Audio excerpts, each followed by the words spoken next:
Hello and welcome to LedgerCast. My name is Brian Krogsgaard. I am here with Josh Olszewicz. Josh, hello. Brian, apparently we hit an all-time high today. That's crazy, right? We hit an all-time high. Depending on which exchange you look at, we're going with it because on the longest running exchanges, like Bitstamp, it happened. On Binance, it happened. Coinbase, not yet. Bitfinex, not yet. BitMEX, not yet. CME, I think it did happen. That's all well and good. If you're looking to participate in price exploration, or if you're looking to front run the move to other tokens, you can do it with Matcha. Go to ledgerstatus.com/Matcha. Check it out today. It's a great way to trade on a DEX. WBTC may be your token of choice. Or you can buy altcoins as well. Buy and sell on Matcha. Ledgerstatus.com/Matcha. Keep custody of your coins. It's a great way to trade. Happy to have them on as a partner. Thanks so much to Matcha. They get the best fees. You get the lowest fees, so the best aggregated liquidity in crypto. We're happy to promote them because, well, it's easy to promote. Meanwhile, Josh, we did indeed hit an all-time high, but for some reason you have a Zcash chart on your screen. That's okay. I will pull up a Bitcoin chart, and I just want to bring up the fact that I was so close, but I guess horseshoes and hand grenades or whatever. My tweet saying all-time high by Thanksgiving Day, it might have been the cruelest miss ever because we went to 19.5 and then died. We literally got into my circle of prophecy, into the circle, and then we poo-pooed it. And what did we drop top to bottom there? What was that correction? It was 17%. And then we just rampaged right back up. So are we looking at some kind of bear div, or are we looking at the real deal? We hit an all-time high on several exchanges, like you mentioned. So we're right back where we were 4 or 5 days ago now. And basically with the same questions, wouldn't you say? Yeah. It doesn't feel like all-time high. The thing about all-time highs is you get all these headlines. So you're going to get people FOMOing in, and then they're all going to get wrecked during the pullback. You get more headlines. Sorry. You get more headlines. That brings in more people, and then you get this effect that we saw in 2016, 2017. We need the news. We need the people. We need the Google Trends to spike. We need Coinbase to keep going down. We need Robinhood to go down. We need all these new people to come in. We need institutions to FOMO into GBTC, which is what they're doing. We need all this stuff. So I saw that the high in 2017 for GBTC because of the premium was like $38, and it's at like 25 or 27 today. So the premium is obviously not there on GBTC. It's much closer to a more realistic Bitcoin view. Who needs an ETF when you have OTC Bitcoin through Barry? Right. It's at 22.85, and I think the 2017 high was 38. But realistically, GBTC is giving access to Bitcoin to anyone that can self-manage a retirement account. Yeah, I think that's what people don't understand. They look at GBTC and they say, not your keys, not your coins. They say Barry's evil, whatever. All that is true. But at the same time, like you're saying, it gives people such easy access to this product. Yeah, it's not perfect access, but even for somebody like me, you can do it through anything you self-manage. So I have some accounts where I can only enter, I can't even enter ETFs. So if there was a Bitcoin ETF, I couldn't do that. It'd have to be like a Bitcoin mutual fund. So the array of products available to legacy markets is really wide, and to fit everyone's profile of what they can trade, you have to have all of them. You got to have OTC, you have to have ETFs, you have to have mutual funds. But having anything, any kind of wrapped version of Bitcoin, even OTC, is going to give access to a lot of people. And if they want to work hard enough, they can have access to that in traditional platforms. So anyway, that leads me to believe also, I saw somebody talking about this recently, is that Grayscale might end up actually being one of the earliest approved ETFs once the time comes, and all those are going to be. That's like the next wave of news cycles, right? Is like the traditional products really mature in the space and gives like anybody can buy Bitcoin super easily through traditional means and retirement accounts, not just gambling accounts. Yeah, and then in the next big thing I'm waiting for is ETH futures, CME. I don't know on what criteria they need that to happen because it's a little weirder than BTC is as far as custody and the network and blah blah blah. But it's definitely been in the works for a couple of years. They've tried something to do with it. Yeah. So with ETH 2.0 like finalizing, maybe they will move forward with that. I don't know, but that's been a rumor for a long time. Yeah. Well, nevertheless, it's Bitcoin's day. ETH 2.0 though is launching tomorrow. December 1st launch after hitting the minimum required ETH to kick off the staking stuff. So people had to put ETH in there, had to stake it, and then that kicked off the release of 2.0. But then they'll be running proof of stake and proof of work for some period of time, right? Correct. The ETH deposit contract is at 840,000 ETH. Okay. Which isn't a lot, but notionally it's a lot at these prices, right? Yeah, it's just $600 per Ethereum. The question is though, like we've talked about this before, is the ETH staking percent going to be lower than yield you can get anywhere else with ETH? Yes, it seems so. So you have to be this benevolent being to say, I'm going to give up yield and I'm not going to min max my ETH here. I'm going to put it in this staking contract where it's locked for 2 years and I can't touch it or whatever, you know. It just seems like a bad trade to me. But what do I know? But it's certainly one that people are going to take. Are they? I mean, people are taking it, but I don't think it's retail people, right? These are like ETH, probably ETH maximalists or ETH early ETH people, but Vitalik type people. You know? Yeah, it doesn't have to be the highest yield to be a stable yield, like a regular yield. You know, like one that will be there. Whereas, I mean, I did some of the yield farming stuff in ETH. We got to get back to Bitcoin, but if you can get whatever the 15%, like you don't have to move around and do all kinds of stuff. And I think it'll just be part of the strategy. You know, like the same way people manage their portfolio, various percentages of their stuff in one thing or another, people will put maybe 50% of their ETH in ETH 2.0 staking with a regular standard yield, and they'll put the rest in other stuff for different yield, better yield, whatever. Meanwhile, so like we said, Bitcoin hit an all-time high on multiple exchanges. We had a 17% drawdown. Like you mentioned on the weekly, it was really a blip. It was a doji of sorts on the weekly close. Looks like nothing happened. And if anything, that dip was all related to the futures and options expiration. It really had nothing to do with like any sort of natural pullback. This was all just like futures related, right? You can put whatever narrative you want. That's my narrative, Brian. In my mind, you can agree or disagree, but in my mind, it was people preparing for a drawdown list push to all-time highs, and it shook out some longs with some very aggressive selling with volume, you can see here, and a 17% dip was just enough to fuel, give the market enough leeway to go make the actual high.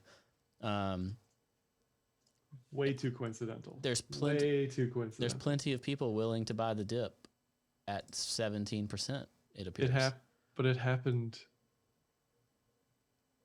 a day before the expiration. Like that's not. Those things are common. I'm sorry. You've talked about that often. Those things are common. Now, was it a dip worthy of historical bull market dips? No. We've talked about the 20-week over and over and over again. The 20-week is at 13K.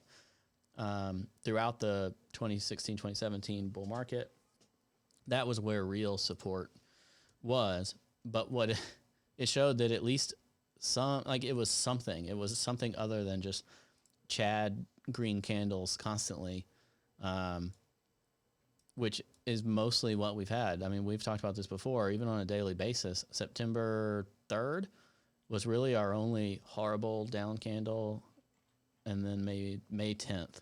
So since March, we've only had a couple of like really thrusty type of candles down, and this is just another one of those.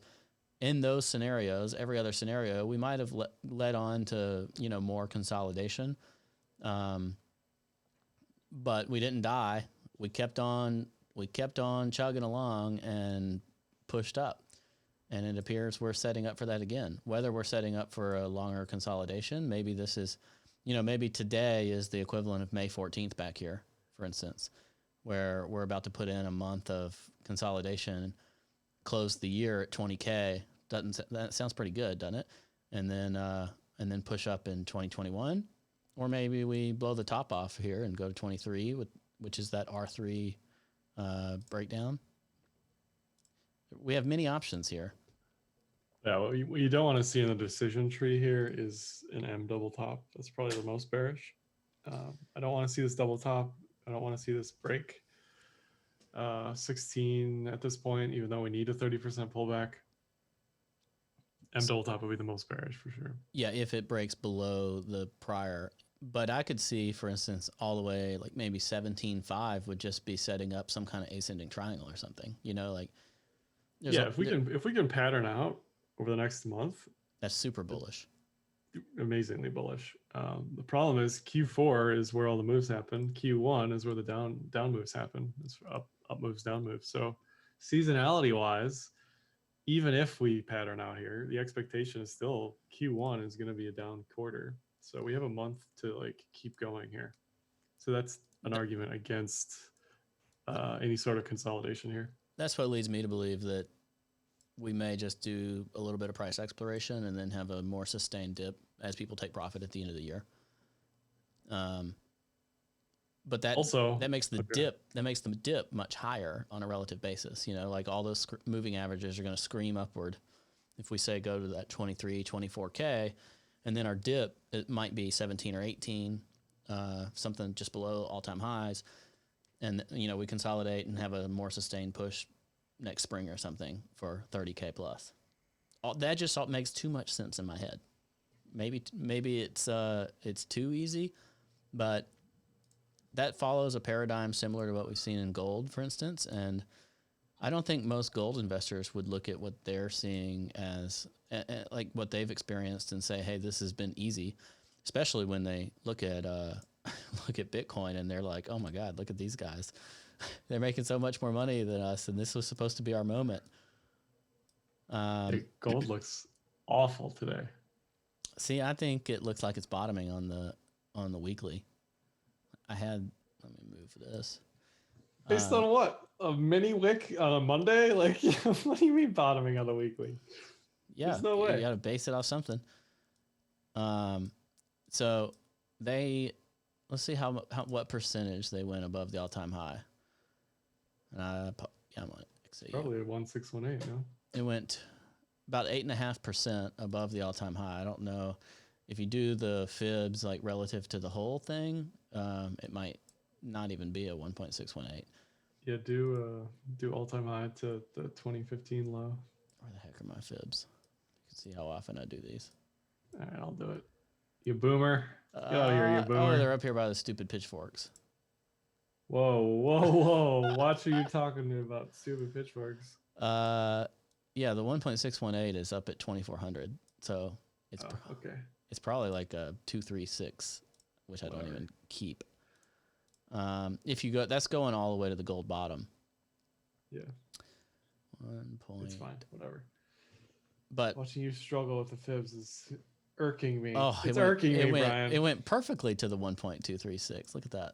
Who uses that fib? That's nobody uses that fib. It's 272. Who uses the 236? Gold. 0 people use that fib. Gold uses it. Some magic number that you picked. It's exactly where it went. It's like the weakest. It's the weakest fib for the weakest risk-off asset. Okay. But nevertheless, it did a little dance above the all-time high after running really hot to the all-time high. Does this sound familiar? and then it consolidated, and then it broke down and back into the cluster from its prior all-time high. I could totally see us doing this exact same type of move. Like we bust up, we do a thing, and then we don't do much of anything for however many weeks it takes us to consolidate and whatever. And then we end up making a bottom at 17, 18K once things settle down. And people can scream about double bubble, double tops the whole time, just giving us more fuel.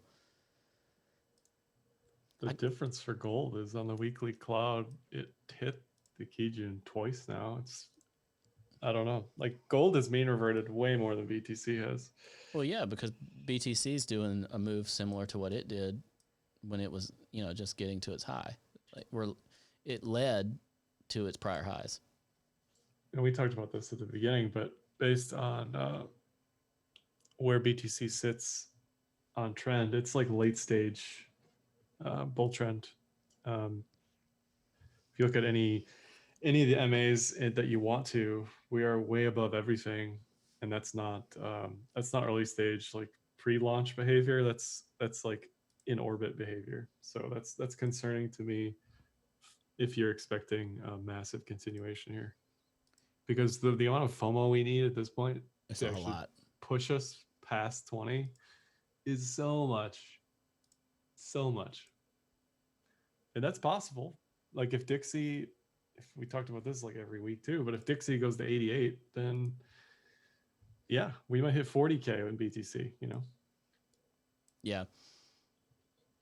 But if you look at all the MAs, like the 200 EMA is way down there at 12, the 20 week SMA is at 13. If you look at the cloud, we've been riding the Tenkin on the daily, which is absurd. If you look at what happened in 2016, 2017, it was way more controlled as far as these retests and pushes. So we haven't even had like any daily test of the cloud yet. We haven't had any severe pain for bulls.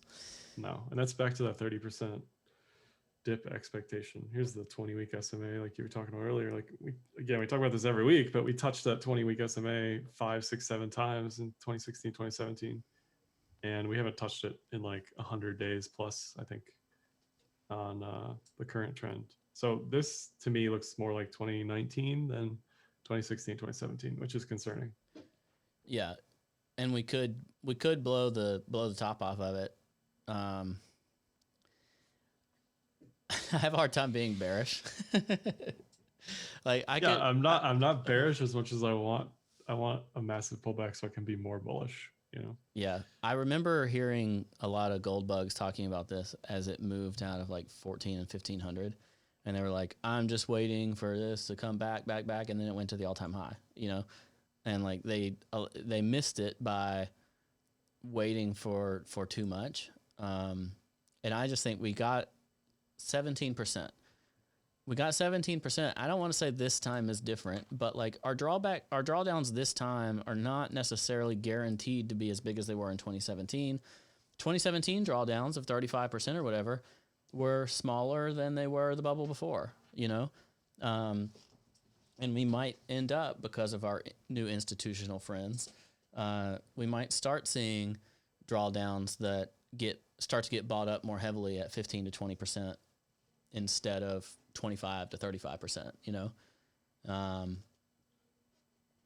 it's possible. It's hard to. Yeah, but that's just normal market behavior. That's not like, as the volatility decreases over time. It also would make one believe that it's going to make it more difficult to go up quite as fast. But we're not seeing evidence of that part yet. It's like smaller drawdowns and just as much upward volatility. I don't know what to make of it, I guess. Purely looking at the chart, though, like you said, that 20-week, we are the distance away from the 20-week to where it would make sense to tank. Yeah, and the concern is if we run too hot on the trend now, that dip will just keep dipping like it did in 2019. Yeah, it need like months of consolidation. Right. And it's over, I don't think that happens unless the broader economy has bigger issues that we face with it. I think it's possible that we just run up, and we do a proper bubble, where at least a portion of that is done with smaller dips. Now I could change my tune, but I don't think that sentiment. We could go to 23, 24,000 without changing that sentiment whatsoever. Like we could still say like, this is good, but we need a drawdown. This is good, but we need a drawdown. This is good, but we need a drawdown. We just hit the 20-day. It buys us a week or two of price expansion if we want it, if we want to go for it, if the buyers are there for it. And on the back of an all-time high, and this is what we'll find out this week. That's why I'm glad we're doing this on Monday, because we'll talk again on Friday and see like what's happened since then. If you ask me, my bet is we don't get some major dip. I think we will consolidate or we will just go up. I think based on how the 15% dip was bought up, I agree with you. We tweezer bottomed and we dragonfly dojied, we Adam and Eved, and that was it. So it was just massive bullish sentiment over the weekend. Yeah, sure. And I felt pretty dumb because I closed my margin longs, like I stated my positioning, but I closed my margin longs way too soon, thinking that we were already starting to like run kind of hot and slow down, yada yada. And then I just watched it go another $1,000. You know, it's like okay. So we continue to push. We went right past where we had topped. Like you would have thought if there was weakness, it would have stopped below 19K, and we just blew right through it. And now we're continuing to show strength on literally every time frame. And I think we're going to go make a mockery of this all-time high. I've been hesitant to say it, but I think that's what's going to happen. I think by the time we're talking Friday, we will not have seen 20K. I think we'll have seen 21, 22, 23. Some kind of like major move to the upside with major volatility, but that's my personal expectation based off everything we've seen so far. We are continuing to find willing buyers in this market. And I think it's preparing, like we've talked about for a long time, for continued dollar weakness. There's too many people that are not in this trade yet. I agree. It's just tough. It's tough to margin long. That's really, oh yeah. Anytime my lens is perpetually, where's the margin long trade here? Because I'm always holding BTC. Like that's, to me, to get out of spot is insanity. But that's why I'm not. Yeah. That's why I'm looking at this thinking, do I want to margin long at 20K? No, I don't. I don't care if it goes to 24. It just, again, the risk reward, a 30% drop here versus going to 23, 24. What's the R&R on that? It's got to be. It's not great on a margin perspective. Yeah. But I take it that's why you have 8 galaxy-brained altcoin charts sitting in front of you, because doesn't this kind of indicate based on, that's what I see. I see some picture like there's hold on. There you go. There's the well, but it brings the question to me is everybody said there's no alt season, there's no whatever until all-time highs. Now that people are just going to be comfy in their Bitcoin spot positions, but like you said, like, do you really want to put it at risk in margin? If you're willing to put your funds at risk, is it not going to be into speculating into altcoins where we got the ETH 2.0 narrative, ETH at 600, ETH could move, but there's also plenty of other altcoins. And as retail comes in, these are all the narratives, Josh, that we've heard for years. When retail comes, they will not come until all-time highs. Then when they come, they'll say Bitcoin is too expensive. What's the next Bitcoin? I'm going to buy these other things. Have we just seen a preview of that prior to the correction that we got? XRP ran like crazy. XLM ran like crazy. Several things went up bigly and then got smoked when Bitcoin did. Are we going to see money flow into altcoins? I think we'll see the dumb money flow into altcoins like we do with XRP. But that was the third largest cryptocurrency, and it moved it quite a bit. So do you anticipate that we're going to see large altcoin moves to end the year or at the start of the year? Large altcoin moves at the start of the year. So yeah. ETH historically has done best in Q1. Q2 has been the best for everything across the board. So I don't think any alt moves happen until Q2. I do think we'll see some like alt moves here and there. Now, as like you're saying, there's new people coming on Robinhood. They could buy 10,000 XRP versus zero point 0.1 BTC or whatever it is, and Yeah. they're going to buy 10,000 XRP because of integer bias. That's just the way it is. And I think we saw a lot of that already, and we'll continue to see that. So I'd look for coins that are listed on Robinhood, coins that are listed on Coinbase, simply for the dumb money. Like if you're fishing for buying before dumb money does, just look at what people can access, Right. which is what you're talking about, I think. It is exactly what I'm talking about, and I want to. One other thing I'll say about BTC real quick. If you look at all of the on-chain stuff, if we look at UTXOs, if we look at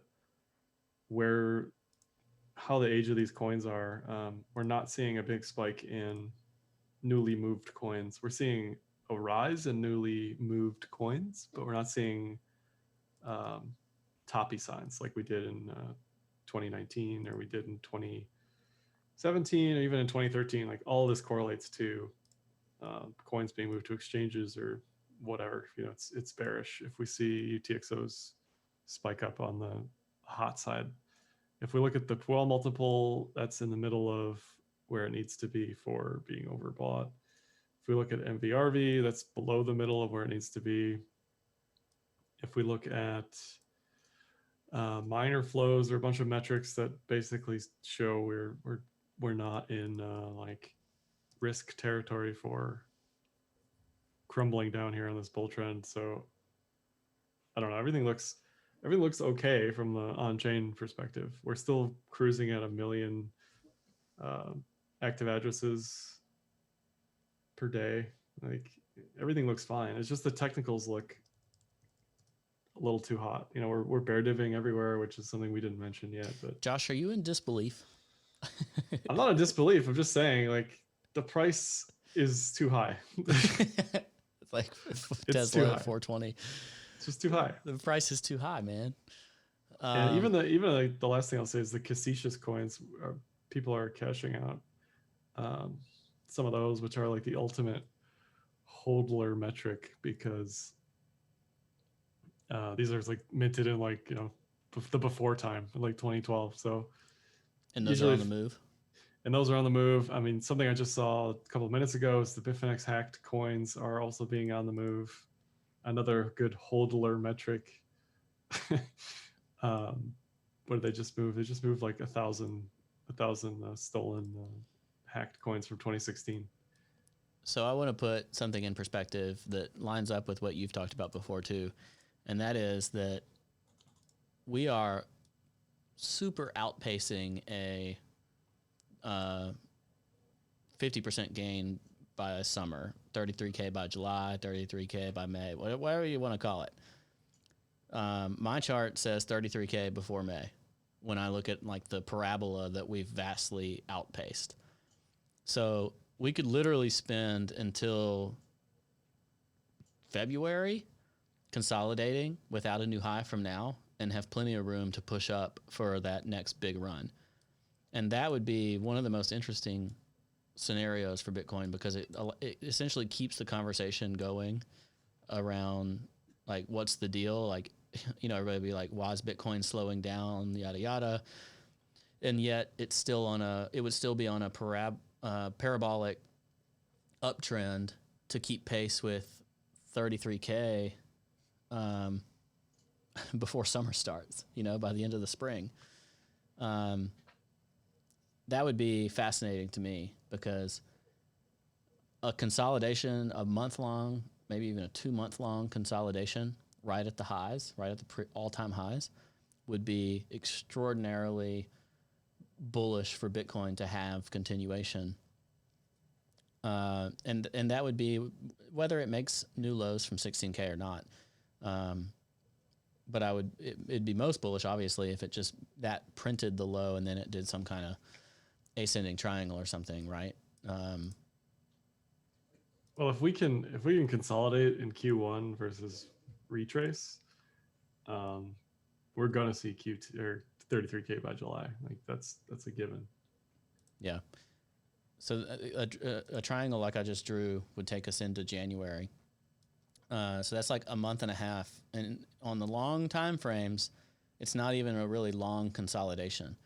And I think that is the logical thing to do here. It's not to tank. We've had a lot of demand for coins, but it would make sense for coins to shift from whatever you want to call it, like weaker hands to stronger hands, or as people, if they do go speculate on altcoins, they're probably selling Bitcoin to do it. Like various pressures on Bitcoin to keep it ceilinged a little bit. And it wouldn't surprise me if we spent some time doing that.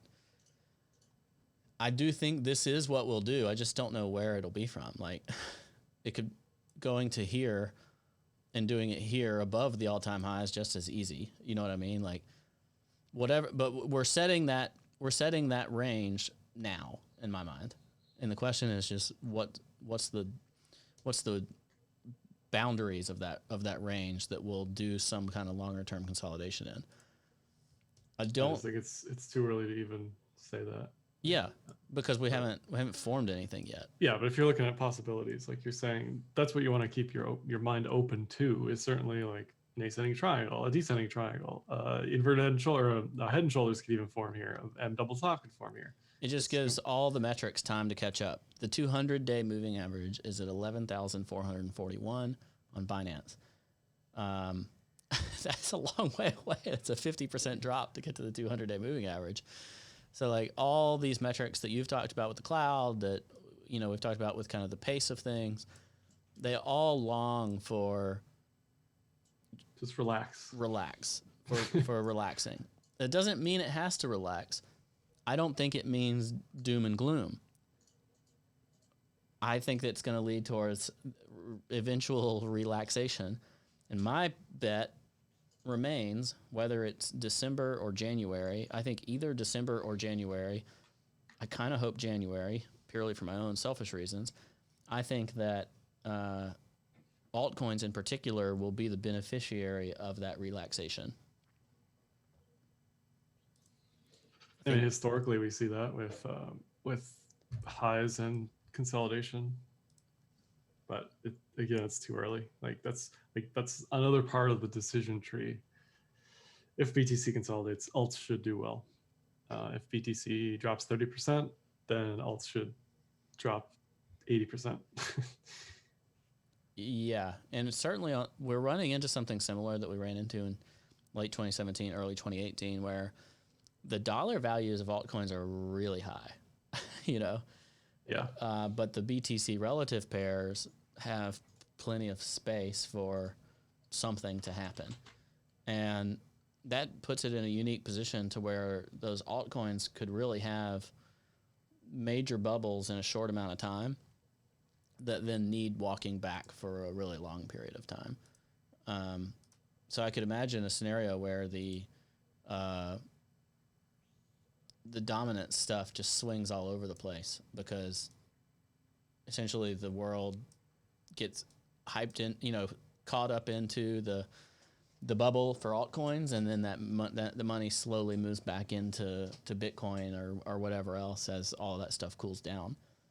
Because long term, I think we will continue to see Bitcoin be really strong. I just think we have opportunity here for enormous waves for altcoin speculation because everybody has more money.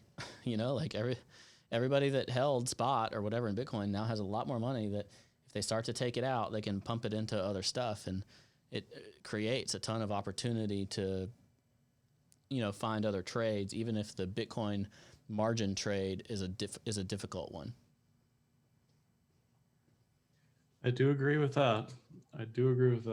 What is this chart that you're showing me right now? You're talking about alts being expensive, so I pulled up Monero, and we were talking about Zcash earlier, but Monero looks bullish to me as anything does, right? It looks Zcash, like we were saying, looks fairly bullish in a vacuum. Fairly bullish. I don't know. Those on the USD chart look great. On the BTC chart, not so much, but yeah, they look desperate on the BTC chart. Like, I mean, I've got a bag of Zcash. We've talked about that. And it's based on the USD chart looking prime for long-term reversal. And also on the BTC chart, essentially saying like, okay, I'm not going to new lows. It still could go to new lows relative to BTC, but currently there's a refusal to do so. So it gives me kind of a tight stop on that Zcash position to not lose more relative to Bitcoin and have plenty of upside if it determines to do a reversal.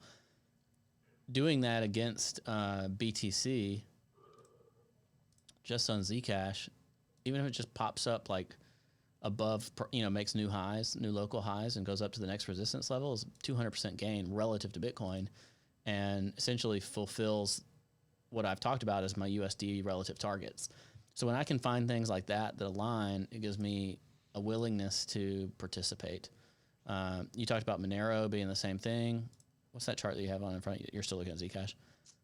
Zcash, this is LTC, another one we've been talking about with the falling wedge thing that's going on here.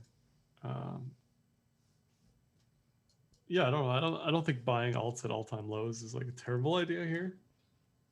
But I don't know about the upside, Yeah. Well, I mean, again, in a vacuum, the same reason I was so bullish Ethereum, some of these just look too good, Like you mentioned Monero. Monero looks incredible. It looks just like Ethereum looked when it was at 480.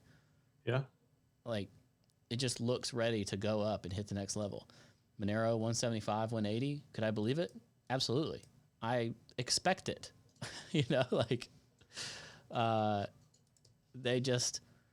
look so clean. They tested the dollar pair on Monero, went right back into the 20 and 200 week moving averages. A lot of these things align really nicely, and at the same time, they are at absolute cutoff points on the BTC pairs to make the risk reward pretty straightforward. I mean, this is a level trader looks at this on Monero and is like, yeah, this is the easiest trade ever. I long it, I play it to the next level. I double my Bitcoin, or I cut it for a small loss. And then when you combine that with those USD opportunities looking like they want to trail some of these other coins, I have a hard time being bullish or being bearish on those altcoins. And it makes a lot of sense from a flows perspective, from a timing perspective, from a we've been here before perspective, to see funds start to flow into that and once again have a 1 or 2 month hype cycle for altcoins before they go and bleed off again while Bitcoin moves. Is it this easy? Is it this easy, Josh? I mean, it might be on that Monero chart. On that Monero chart, we might see the rare case for an Eve Atom, like U and then a V. Oh. This is Tezos BTC, which just looks horrible. And it does look horrible, but silver linings. This is definitely the makings of an inverted head and shoulders here, for sure. Are you on the Bitcoin relative daily? Yeah. Yeah. No, I see it. It's right on the 20-day moving average. Yeah, I can see it. I don't love it, but it probably means it's a great entry spot. It slammed right back down into its accumulation zones in 2019. Right. No. The narrative for Tezos has never been worse, right? No, I don't love it either. I think it's an alt garbage coin, but yeah, if we're talking about like a trade, there's a trade to watch. I talked about Band. I've been talking about Band for a little while, but I can pull that one up as well. Yeah, go for it. Don't forget, I need to talk about Doge as well, just as a self reminder while you're pulling up Band. Band doesn't look great on the BTC pair. Like my argument is this might edge to edge, something to watch for on the BTC pair, but the USD pair has already almost ready to go on the USD pair. As far as this, I don't own any right now, but it looks like the same concept as Zcash, except on the daily instead of the weekly. Sure. Just a big head, just a big inverted head and shoulders. Yeah, but this looks better than Zcash in my opinion. not even in the cloud yet. How can you say that? But this is an alt that I'm definitely watching very closely. Your bias is showing. I don't own any, dude. I have zero band. I have no idea what band even is. I'm just looking at the chart. Yeah. So band looks good. Someone was asking us about Ren. Oh yeah, I loved the look of Ren before it died. Ren, we're getting this massive consolidation, but again, you're not seeing bearish consolidation. You're seeing Adam Eve. You're seeing ascending triangle. So all this wants to go up. You're seeing descending volume profile. So it looks good for up. It really does. I'm not going to buy any, but it looks good. Well, Doge, it's been here before. Is it at the all-time lows again? It's it's right in the range of its all-time low levels, and it's hard to be bearish, but you have to be willing to take a lick, right? If it goes below, like the problem I have with Doge, I want to buy Doge. I want to buy all the Doge because I do think that the TikTokers are going to get back in. Is that what you think? I don't know how to put it. I just think Doge is going to mean revert upwards at some point. I don't know if it's TikTokers or what. Well, that's one way to put it. And I think 40 sats at bare minimum makes sense. So is that not like the easiest trade in the world? Buy Doge below 20, sell it above 40. Like, thank you. You know, like I 2x'd my Bitcoin. And then it's like, well, if Doge goes full stupid, then why not 80? You know, it's like now you 4x your Bitcoin. So it's like, are we all going to look back on this and say we were absolute morons for not buying Doge below 20 sats? I think the answer to that is yes. I think it's worth rotating 20% or more of your Bitcoin margin trading profits into altcoins that look like they are at despair lows. I will agree with that. And that's exactly actually how I got into the Zcash position that I'm in, is because essentially all I put into it was stuff that I made margin trading. So it's like I took profits that were received in USD and I put them in Zcash, and it's a much lighter bag on my moral compass, you know, on my brain when I'm not constantly trying to compare it to BTC. Now I'm going to keep an eye on it relative to BTC, but if I take a USD win and a slight BTC loss, I'm not going to cry over it when it was done with margin positions with my capital in BTC, you know, like that's not going to hurt my feelings. Yeah. If I can do similar with a Doge bag or whatever else, where I'm consistently maintaining my exposure to Bitcoin, and then I'm using other means to find exposure to other assets that can outperform, I'm going to be happy doing that. Now, if these stay here, Josh, this is where it gets interesting for me. On a BTC relative side of things, if these stay down here into January, well, I'm going to trade them with more than margin profits. I'm gonna go for it. Yeah, I think if everything's where it's at now into Q2, like into what is it, February, March, at the end of March, if alts are where they are, I think that's when the what you're saying, when you go for more than just rotation of profits. Yeah, Giovanni Pickle also brought up that Doge is one of the altcoins that's actually on Robinhood, which is a nice advantage as well. Yeah, is it on Coinbase? Nope, it's not on Coinbase. I have an overlapping image of the ones that are on everything. I just can't open it in my browser for some reason. All right. Well, you should send it to me, you know, your buddy. Yeah, I'll send it to you and you can pull it up. That's ETH BTC, again, looks untradeable to me. I maintain that for as long as time has existed. I don't think there's a trade. I don't think there's a risk reward. It's like, it's all over the place. Like, why would you trade this? It's just garbage. But yeah, I think the direct trade there is difficult. I think you could keep it in mind while you do it. This is one of those things where you don't want to lose your buying power. With Bitcoin, it can get away from you if you're not used to paying attention to those types of things. you want to maintain your Bitcoin exposure because we're going in a price exploration on Bitcoin. Whether it takes us 4 months to do it or not, we're going in a price exploration on Bitcoin. Let me repeat that. We're going in a price exploration on Bitcoin. That is awesome. And we don't want to get wrecked relative to Bitcoin while we're going into price exploration on Bitcoin. This is, if I say it 4 times, do I manifest a market top? I sent that picture to you, by the way. So we want to profit. We want to maintain our buying capacity with Bitcoin, and we want to enjoy life. We want to live stress-free. And anytime you can outperform Bitcoin, you've done yourself very well. So keep that in mind.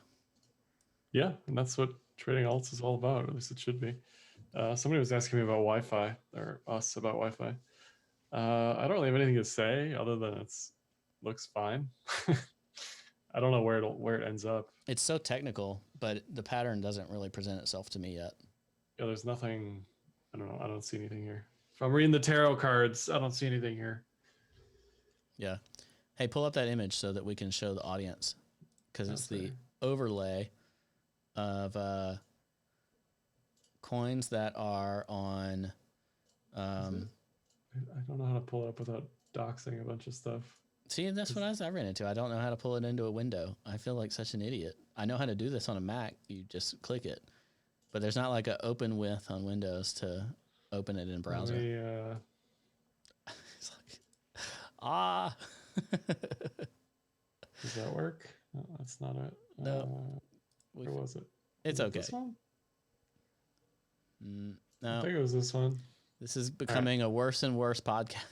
This one. Look, you did it.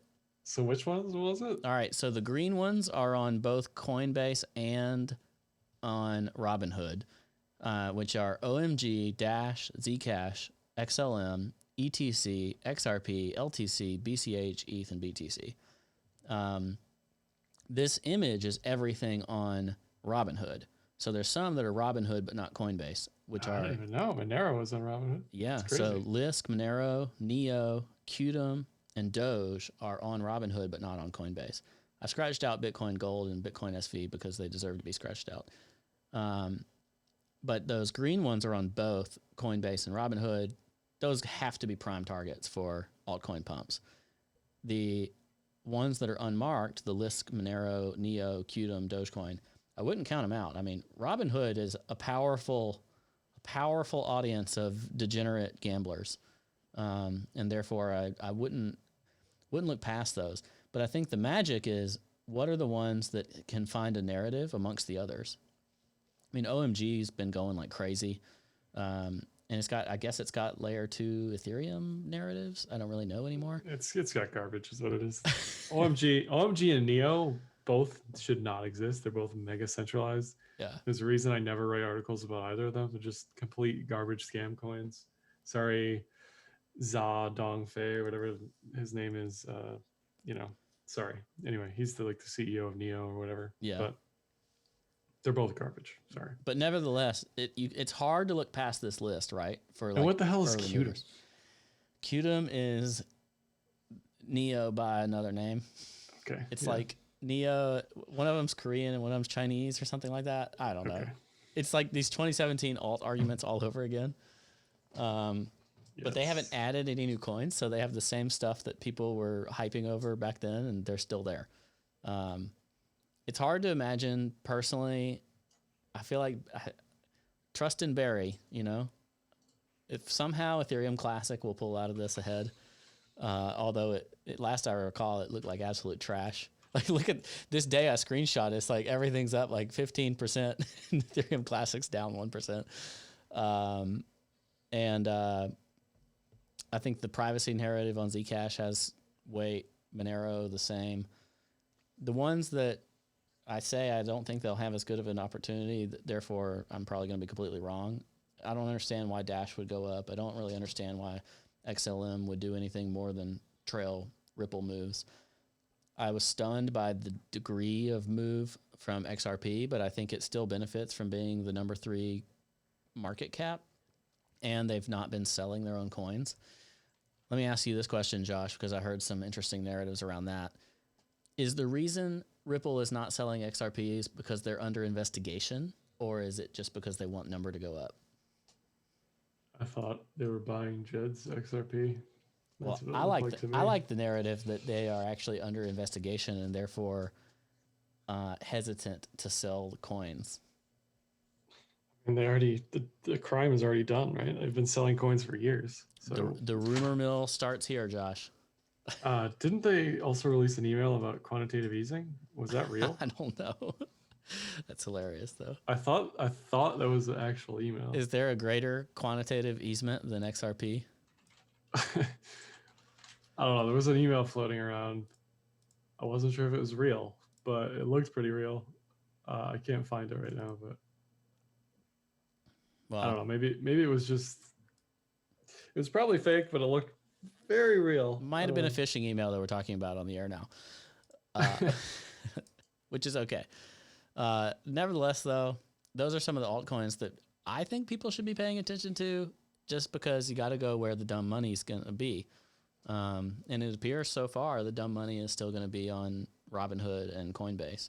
Coinbase was moving up in terms of the number of app installs and stuff, which is a good metric to track. It's definitely not towards bubble territory, like top 10 installed apps. I think it hit top 100 overall and maybe top 10 finance or something. And we're sitting here on the ready for price exploration. I mean, Binance tapped an all-time high. We tapped an all-time high today. We are not in price exploration. We are ready for price exploration. The question is,